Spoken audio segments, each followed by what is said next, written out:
আসসালামু আলাইকুম। সবাই কেমন আছেন? আমরা আলহামদুলিল্লাহ ভালো আছি।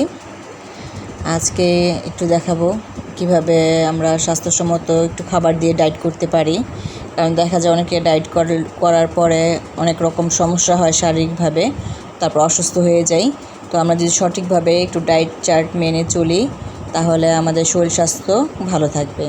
তাই কিছু হেলদি টাইপ খাবার দিয়ে আমি যেভাবে ডায়েটগুলো করি সেটাই আপনাদের সাথে শেয়ার করব। হয়তোবা এটা দেখে অনেকের উপকৃত হতে পারেন, অনেকের কাজে লাগতে পারে, তাই দেখাচ্ছি। তো আমি এখানে কিছু ছোলা, এটা হয়েছে আমার সকালবেলার নাস্তাটা।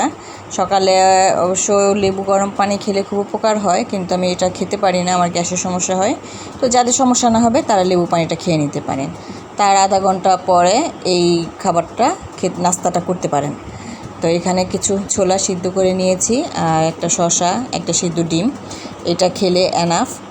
আর এটাতে খুব ভালো প্রোটিন পাওয়া যায়, যেহেতু সারাদিন আমাদের ব্যস্ত থাকতে হয়। দেখা যায় অনেকে সকালে নাস্তাটা অনেক গুরুত্ব দিয়ে খাই না, কিন্তু অবশ্য সকালে নাস্তাটা গুরুত্ব দিয়ে খাওয়া উচিত।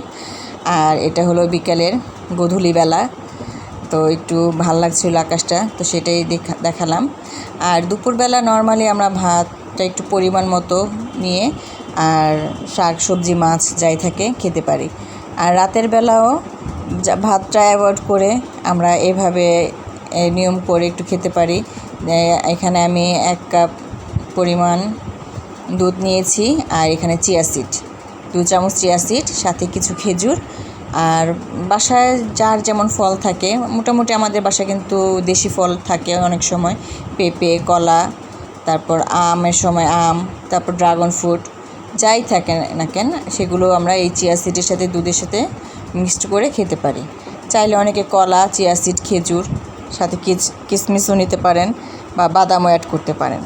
তো যে যেভাবে পারেন সেভাবে, মানে প্রোটিনটা যাতে আমাদের শরীরে পরিপূর্ণভাবে হয় সেভাবে খেয়ে নেবেন।